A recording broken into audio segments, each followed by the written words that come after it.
Are you ready for some Black Lives Matter chat out? Yeah, let's do it. Let's fucking go. I'm ready. So I guess to frame this discussion, again, I rarely play Ezra Levant on the Friday nights Rebel streams, in part because the clips of Ezra on YouTube are like segments taken from his podcast, which we cover on our podcast, the Imperial News podcast. But this one was just too good. This was just too good, and I needed to cover it. And so we're going to cover it. This is Marc Morano is the guest on this segment. And for those of you who don't know, Marc Morano is what's the polite way of saying deranged? the non the non-ableist way of saying that this person has lost their goddamn mind. That's Marc Morano. He has on several times said things on the show that are just beyond absurd, like the fact that somehow leftists are promoting cannibalism for the green economy.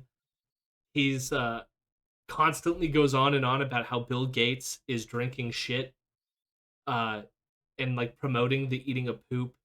He fear mongers about like eating insects. Like he runs a website called climatedepot.com, and it's all just like pseudoscience about climate change. He wrote was it Climate Hoax, which is narrated by Kevin Sorbo, which is again like anti-climate change stuff. Marc Morano, he's a terrible human being. He's been on Infowars. I think he goes on Tucker Carlson, and he's a frequent contributor to Rebel News. And so they're gonna have a chat, I guess, about a whole bunch of topics here. And it's 5 minutes, but it's gonna be a dense 5 minutes. All right. There's so much gonna go on in this clip. You are looking at footage recently released from a court of the January 6th insurrection at Capitol Hill. And I use air quotes for that because even though it's been more than 6 months, not a single person who's been accused or detained has been charged with insurrection. It really wasn't insurrection. The only charges, or at least pleas, that I've seen so far were for illegal parading. I've heard it called the Great Meandering. Now, I'm not downplaying it. I don't think you should go into closed buildings. I don't think you should break windows, although now we're learning that the FBI had informants in there and they were leading the whole procession. I think a lot more facts are going to come out. But So so much was said in this. For one, I think that he's the one who called it the Great Meandering. In fact, we covered this on the podcast. I think if you only go back a few episodes in our podcast, we have one titled "The Great Meandering," and you could hear him sort of like coming up with that like title himself. So that's his title for what happened on January 6th, "The Great Meandering." And I love like even playing the footage here, right? I mean, yes, this is probably the most tamest footage that you could share of what happened on January 6th. You just have a bunch of people standing around. You don't see any of the footage of them like beating the police officers with like flagpoles and whatnot. But at the same time, you have people crawling through a broken window. Just entering the Capitol through a broken window. And it's just like, oh, they're just meandering. All these people in like gear. You got militia members with like camo and gear, and they broke a window, and then they just meandered into the Capitol building, not quite knowing what they were doing. They just stumbled in there. It was just a meandering. I hate that they made the insurrection seem. Like the thing that I love as well is like he said none of them got charged for insurrection. Like, is that even like a criminal charge that one can be charged for? Like, is there a crime of insurrection, or is it like do? It's like when people talked about collusion. Like, collusion is not a crime, like legally speaking, but conspiracy is a crime, right? So it's like just because the media used a word talking about like a negative way of describing what people were doing, that doesn't mean that that's exactly what the like word written law is, right? A lot of these people are being charged, and they're being charged with the crimes they committed in, like, for one, breaking and entering into the Capitol building, but then also assaulting and harming the staff and police officers. And some of them for the threats that they made. But then there's also like this claim about FBI that somehow they were FBI informants. I am not aware that any of that has come forward at all. I'm pretty sure that the only other time that I've heard him bring up stuff like that had to do with the Michigan militia having some connections with the FBI. And even there, that gets a little bit weird. So there was a story that came out that showed that there was these Michigan militia members that plotted to kidnap Gretchen Whitmer, who was the Michigan governor. And they were eventually arrested for their plot to carry this out. And it has since come out, I think BuzzFeed reported on it, that there was some FBI informants working with the group, and that's how they eventually got to the arrest. Now, this has led some people like Glenn Greenwald and other people of that ilk, or like, you know, your Jimmy Dore, to be like, and Tucker Carlson, of course, has run with this, to be like, look, FBI informants are all in there. They're all controlling everything. This clearly was not the result of anybody doing bad things. It was all the FBI informants. Now, it turns out that the plot was being like laid out way before the FBI even got involved. The only reason the FBI found out that they were doing the plot was because some guy was being initiated into the group, and he went and ratted to the FBI, and then the FBI kept him in as an informant. But the sort of plans that were starting to like unfold were already in the process. So they make it seem like the FBI like planted in the thoughts into these people, and then like inspired them and encouraged them to do this. But the FBI did not inspire all these fucking MAGA chuds to enter in this building when you consider that the president of the United States was fucking doing it at the time when they decided to do this. Right? Right? Like, that's just an absurd fucking thing to say. But I also want to add, this is like an extension of something that Ezra has done throughout his whole career. In his book, Shakedown, he claims that all neo-Nazis that you can find online are all really people working for anti-hate groups or anti-racist organizations, are the only ones on like neo-Nazi message boards, all trying to out each other as Nazis. This was his claim back then, and he's been defending Nazis ever since. I love meandering into state buildings with zip tie handcuffs, just meandering around, no goals at all, just vibes. I mean, let's be real too. There was many incidences of arrests that occurred prior to the actual like Capitol protest, where people had their guns confiscated from them. So there's elements in which they could have been more armed than they were when they got there, because there was already like pre-arrests before the shit hit the fan. The FBI inspired Trump to do it. Yeah, it was James Comey all along. James Comey working the long con.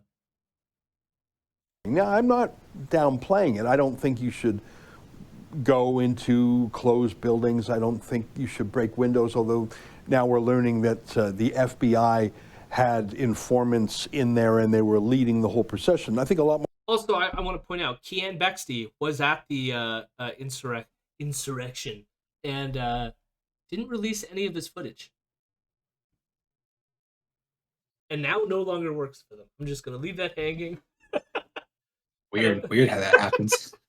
Weird. Wonder why. More facts are going to come out. But my point is, since January 6th, we have been told that violence is the worst thing, especially if it's Republican violence, even if there really wasn't much violence on that day. And by the way, I agree, violence is a bad thing, in case you're in any doubt where I stand.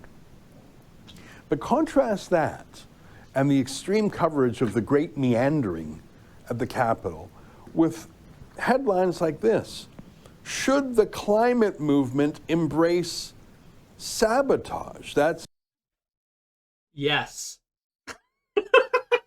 in nothing less than The New Yorker, an obsessively anti-Republican, anti-January 6th publication, and then promoting a book called How to Blow Up a Pipeline by... See, Vieto, this is why you need to be here, Vieto. Finally talking about Andrea's mom. And yes, I love how he refers to it as entering closed buildings like someone broke into a Pizza Hut. You know, it has to be completely removed from any of the context of why that building of all the other buildings they could have just meandered into, right? I will be there soon. Andrea's mom. How can the leftist Democrat eco movement embrace violence moments after denouncing the great meandering? Here to help us figure it out is our friend Marc Morano, the boss. So before we get to Marc Morano, let me take a stab at it, okay? Or maybe I could pose this question to the world or people in the chat. What is the difference between sabotaging a pipeline and, let's say, bludgeoning a person to death with a flagpole? Which of these acts is more violent than the other? Bad things are bad, good things are good. Right. Sorry. I'm sorry I injected nuance into this conversation. I apologize. I am so sorry. But just so we're clear, bludgeoning someone to death is violent. That's violent. Property damage? Not violent. I don't know. Doesn't seem that complicated to me. Pipelines are people too. Yeah, exactly. Won't everybody think about the pipelines? Oh my god. But look at fucking Marc Morano. Oh my god, this guy's such a clown. Of climatedepot.com. I'm not trying to be cheeky. I'm just pointing out how absurd and hyper heated the rhetoric was about January 6th, which in the end, prosecutors obviously don't think it was an insurrection. They haven't filed any Insurrection Act charges. That is the first time that he's brought up this claim. This is such a silly claim. I've already got over it. I just can't help but reflect on how silly that is. Well, they're not charging them for being assholes, so therefore they clearly were not assholes. You know, there's no charge. Where's the charge for assholery? But the debate about eco-terrorism is being normalized. How do you square that, Mark? There's no way to square it. I mean, if you think about what happened on January 6th, where the public house of the people, the U.S. Congress, took a little damage and people broke in. But at the same time, a year earlier, almost a year earlier, the Black Lives Matter marches literally destroyed storefronts and private businesses and homes and killed people. And killed people, right. This is the one every Killed single people. time. Killed people. Don't you know? I remember all the Black Lives Matter people just murdering, just gunning down people in the streets. I remember it. Yeah, I remember when Black Lives Matter was taking people and putting them on the ground, then putting their knees on their neck. Oh wait, I think I have it backwards. Never mind. Sorry, that wasn't Black Lives. That was someone else. I mean, even aside from the initiating moment of the protests that occurred after that. I mean, most of the violence was the police just beating the shit out of people. I very rarely even noticed any violence other than the throwing at shit at the building in Portland and stuff like this. Very rarely was the violence pushed on the police other than it was the protesters just fucking taking abuse. Like in Buffalo when they pushed over that old man and cracked his head open. Oh my god, yeah. The violence that came was all through the police. Well, who is it that is it Elijah Schaefer that would say that he experienced violence at the hands of? Let's see, you have to say some black people, but but that wasn't really desserts. Well, there wasn't even Black Lives Matter, was it? He was people were looting, and he attacked, and he was like, "Oh, you can't do that." Dumbly, by the way, there's a group of people that you don't know looting. Yeah. Don't go over there and try to chastise them. You're gonna get fucking decked in the face. Don't do that. Call the police. Or don't. I don't know. Call someone. That's just stitches Just not- in stitches. What? We can't say that live. But, however, I will say as well, I'll go stitches. Elijah Schaefer is one of the people who broke into the Capitol building as well. So like, and then took screen caps of fucking Nancy Pelosi's computer when he broke into her office. So, and what we're referring to, if people don't know, Elijah Schaefer is a right wing, far right asshole. I think he works for the Blaze. I think that's right, Glenn Beck's network. But he was trying during one of the protests. He was, ran in to cover like looters who were looting some sort of shoe store, and they beat him up and broke his camera. Good riddance. But that being said, again, I've looked into this. I don't know of a single death that occurred by like other than so the only example I could think of was the shooting by Michael Reinold in Portland, where he shot and killed someone.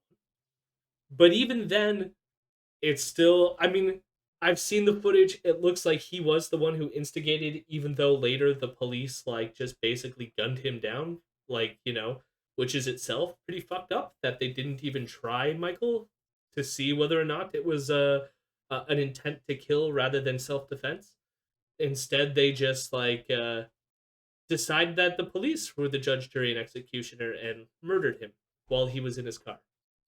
So that's the only example of a shooting that I can think of that occurred at a Black Lives Matter rally where it was like, I guess somebody targeting a fascist or like the other side, quote unquote. Everything else that like the examples I've heard them talk about are things like there was a domestic violence incident at one of the rallies, I think in Atlanta, where a couple people were shot and somebody was killed, I think. But like that is like a murder occurred, and it just so happened that the murder was occurring while there was this protest going on, right? That's not like Black Lives Matter like murdered someone, right? Like it's just amazing how they get to stretch all these boundaries. Meanwhile, the people that they're defending killed several people that day. And not only killed several people, like gouged their eyes out, maced them in the face. Terrible. Leveled parts of cities in the United States, and that was cheered on. That was cheered on so much they lifted all COVID restrictions. So it's a very simple way to square this, Ezra, and we know this whether it's you're talking about mask mandates or any kind of lockdown rules. If the activity you're doing is within favor of the political party in power or the ruling elite, then it's going to be okay.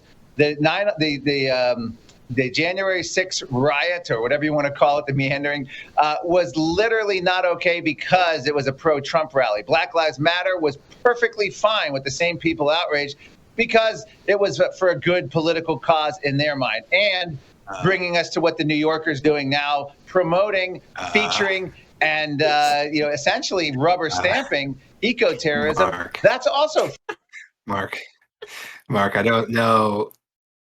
I don't know if anyone told you, but the year before the insurrection, Trump was still president. I just want to throw that out. Make sure we're on the same page about when the Black Lives the ruling Matter. elites, the big ruling elites.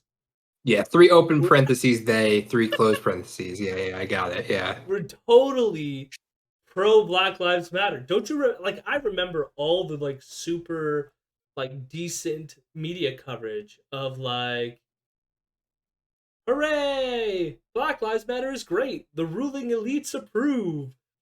Well, yeah, I mean, did you get you did? Oh, are you? Do you not get the newsletter? No, They send it out like bi-weekly now. Yeah, George, they send it out to me. I have a personal bi-weekly. relationship with our father, George Soros. Let me. Oh, okay. Yeah, I see you know the meeting, the mantra at this point. You know the insignia. Yeah, I love Praise be the soar high. I love as well this idea that he's saying that like not only are they like super in favor of Black Lives Matter and the ruling elites love Black Lives Matter, but apparently the ruling elites also are pro eco terrorism. And I love like Vienna's in the chat being like, "Mom is barely an eco terrorist," right? But I mean, beyond that, there are eco terrorists right now in prison for some acts that they've done, including sabotage of like logging or pipeline, right? Uh, there's a great film called If a Tree Falls in the Forest, I think is what it's called, which gets to like the ethics of this. It's a bit old. I think it's like almost like 10 years old. But the premise of the documentary was sort of like knowing that we're heading towards like an ecological catastrophe. To what extent are we justified in like sabotaging and stuff like this? I remember that being a really good documentary to check out. But again, I don't think the ruling elites are siding with that. In fact, I mean, like, these are the people who think fucking Trudeau is one of these ruling elites and a communist. Yet he bought a fucking pipeline, like, and is not meeting his like emission standards and stuff like this. Fucking ridiculous. For a good cause that the ruling elite likes. So it just, you can do violence, but it has to be violence for the right cause, or they're not going to support. You're going to be the evil and vilified. Hello. Yeah, I mean, here in Canada, it's quite something. The Proud Boys. We'll get to the Proud Boys in a second, but hello, Vienna. Hello. I just wanted to pop in, because I'm also just gonna like finish making a cup of tea real quick. But I was being over generous to Malm when I said that he's barely an eco-terrorist. He is a mild supporter of eco-sabotage. I don't even know if you could go so far as to call him a like eco-saboteur type of thing, let alone like, no, he is too many steps below the honor of being called an eco-terrorist. I do want to say though, and this gets to the whole issue with Malm and Black Lives Matter, and whether or not, to what degree anything they do is good or bad. Because there is like something in what Morano's saying here is true, which is like he's saying that. I mean, I guess like what he's arguing is that they're over here saying some acts are good and some are bad, but he's saying the reason they're like delineating good or bad acts is based on whether or not they like it or not. But I think be a little bit more critical, Morano. Like the reason why, like it is true, sometimes violent acts are good and sometimes they're bad. I'm sure Morano and Ezra here are pro-war, which I would say are violent acts, cause a lot of violence. But I would say that they're immoral for accepting that kind of violence, where there might be other forms of violence where I'm like, that's A-okay. Like World War II, that war, I think there was justified acts of violence during that war. But not all war, you know? But for them, it's like, it's super black and white. It's violent acts are never good. Okay, but all right. I don't think race. Oh, well, you go. Yep, there we go. I don't believe racism is real. Come on. What was that, Vienna? Oh, just dumbass. Yeah, like I don't know. It's I'm gonna find a post that I like that phrases it well, because it's just kind of a like, yeah. Antifa never killed anybody is not only not true if you also want to claim the heritage of the original antifascist action, but even if you're talking about the recent 2015 onward incarnation in the US, it's not going to be true forever, and you need to get used to that fact. Eventually, fascists will be killed by anti-fascists, and if your whole argument relies on the idea that white supremacists are violent while anti-fascists are not, it's going to fall apart. Yeah. Fascists dying is not a bad thing. Like that's why, like at the beginning of what happened 2 Mays ago, I had to like think about that in my head. I remember my first few posts on Facebook about it was, we need to not condemn violence. And the reason why is because it's like, you know, the liberals' initial reaction with this to just like outward express any and all violence bad, where it's like, no, some violence is justified, and you need to come to terms with that. Like running around saying violence is bad is like the wrong strategy for exactly the reasons that you specified, which is like there are going to be times when you need to punch a Nazi in the face. And that's you have to come to terms with that reality, you know. And all this like and I think wishy-washy, that this is oh no, probably like yeah, it's one of those. I don't know. I can't really say too much more without like probably violating TOS type of thing, we don't have because to like speak in specifics. you know, We're in the realm of philosophy. yeah, but it's just kind of like punching Nazis literally like is so far down the register in terms of violence to me that it's like, no, that doesn't, like, that's, No, I mean like yes, there you can be know, other worse things that are also justified, or like worse. yes, more exactly. extreme is what I Like, mean. It's just like baby steps, I guess, is where I'm going on it, because like it's just amazing, like yeah, the liberal, like the sort of like liberal guttural reaction to it of just like all violence bad. That's somehow like equating Antifa with like fascists, right? And it's like, no, like some violence is good and others isn't, and we should have a nuanced discussion about that. At least now, right? Have a nuanced discussion about it. Where I think you and I are probably already agreed with where how much further it can be taken. If that makes yeah. No, and it's just kind of like, I don't know, when people like this are like, oh, the left wants different things than we do.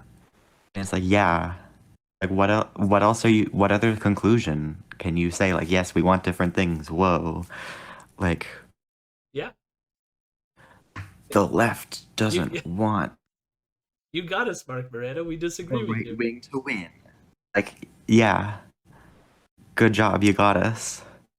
I mean, like that's the whole thing. Like missing in this entire conversation is like, you know, there is a reason why I might be in favor of Black Lives Matter destroying property, like burning down the police precinct. I'm cool with that.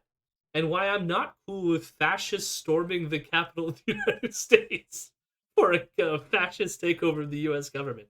One of these things I think is ethically okay. The others I think is like ethically not okay. For very obvious reasons. Anyways, we will continue to listen. Wonderful human being. Is literally listed as a terrorist group. I don't think there's been a single incident of Proud Boys doing anything in Canada. They used to meet in bars, but it was just a way for the Prime Minister to demonize right-wing young guys. I mean, it's absurd. Proud Boys doesn't even operate in Canada.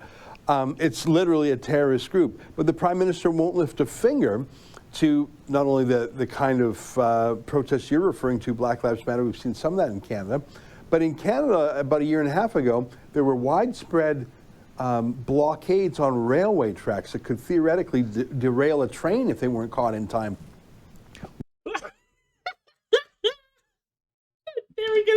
All the train derailments that we had during the rail blockades. Remember? I remember. The Proud Boys didn't even do a 9/11. I mean, come on.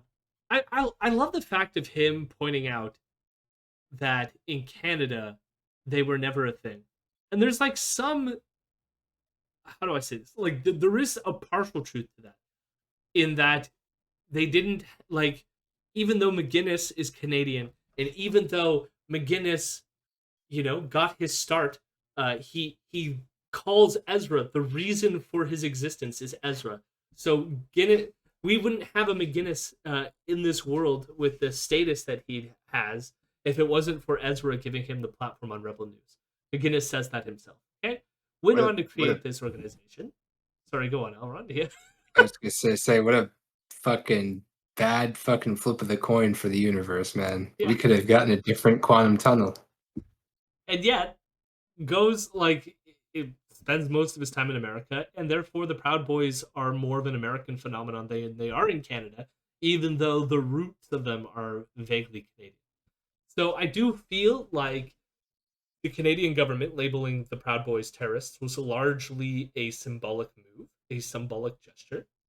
Uh, we've already talked endlessly about why, like, I think that's still kind of like weird, and I would rather nobody get labeled terrorist because I think the whole distinction is kind of like meaningless in the judicial sense and is not very helpful, and also just continues to target mostly Muslims. And I don't like the idea of extending the security state, but at the same time, fuck the Proud Boys, and I don't care. I was going to say, from the American side, maybe some gesture of you all owning your mistake was nice. I'll admit that. Some apology for the bullshit you have wreaked upon my country. It's quite nice. I know it's what your country is good at, apologizing, but, more of it. Thank you. I mean, you could have at any time, the government could have deported him. So you encouraged him to stay. That's.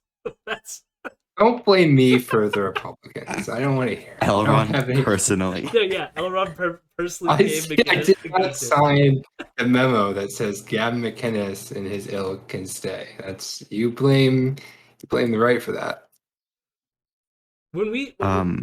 I was just going to finish one little thought on this, which is that when we covered the Proud Boys on our podcast, I mean, the main incident in Canada was there was several times across the country when Proud Boys got in people's faces and were aggressive during like protests outside of statues across this country. So it's not like Proud Boys haven't done anything violent, and I'm sure if they weren't labeled a terrorist group, they might have become more of a menace over time. Although what's happened now is they've created offshoots and other groups that are not labeled terrorists yet are also fascist and shitty. But anyways, at least they're not calling themselves Proud Boys now. I had two things, because, like, one, God, I fucking wish those rail blockades had derailed some trains. Oh my goodness, we would be in a much better world if they had derailed some trains. It would have been the like second the thing boat is, like, getting also, stuck in the channel. oh, it would have been so much fucking bigger because the boat was an accident. Yeah. Train derailments on Or purpose, was it? and that's empowering. It had better have been. I want it to be on purpose.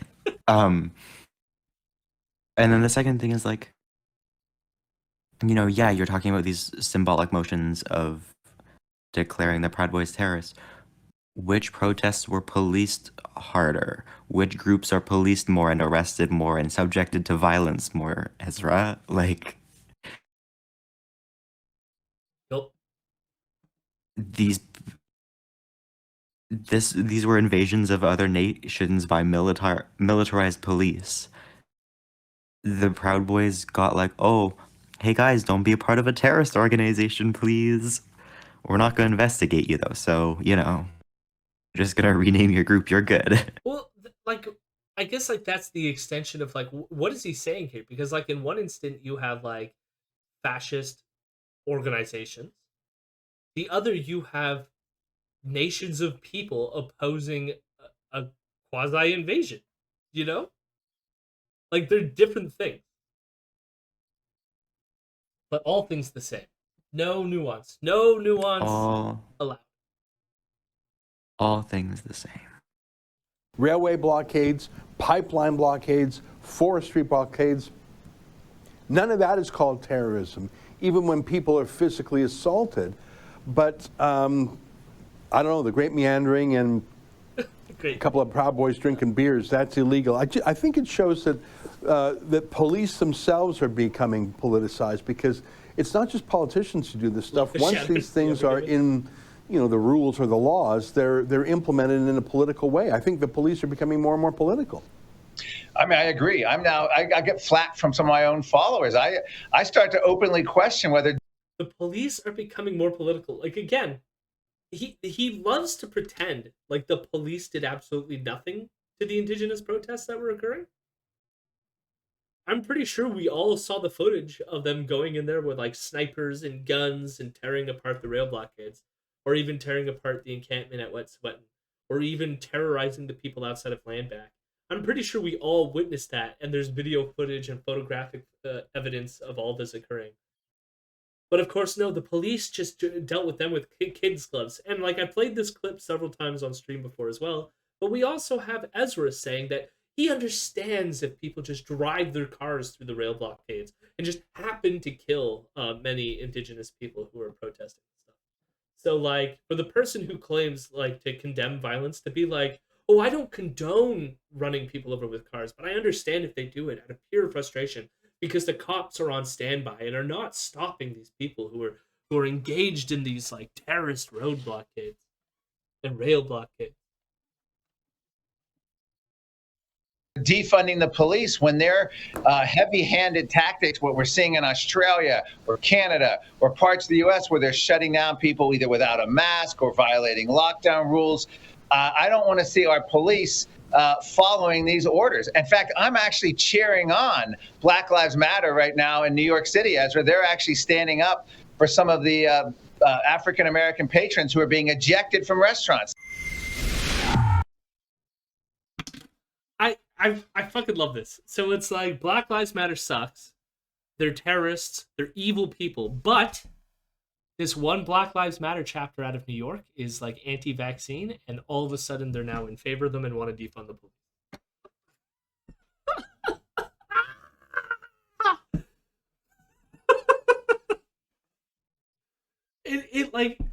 It's amazing. This entire segment is him being like, the left is just like pro this kind of violence, but anti this kind of violence, all because they like this kind of violence and they don't like this kind of violence. And meanwhile, they are doing everything that they like said that the left is doing in this video. Meanwhile, like, we have quite a nuanced take, I think, about violence that is beyond just merely our side did X and their side did Y. But yes, this is another reason. This person, the person yelling in the megaphone here in this video for Black Lives Matter New York, I think she was one of the co-organizers of Black Lives Matter New York. She came onto Rebel News with Andrew Says, their segment, and did an interview with them, basically saying that they're against these vaccine mandates.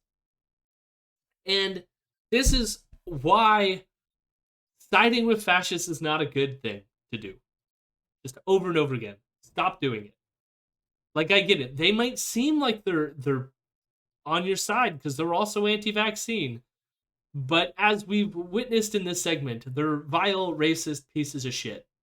And so, I don't understand how there's people out there who are ostensibly on the left or hold vaguely leftist ideals such that they will co-found a Black Lives Matter organization and yet drop all of their principles over the vaccine issue. Hello, my rebels. Hello, my rebels. I'm a good boy.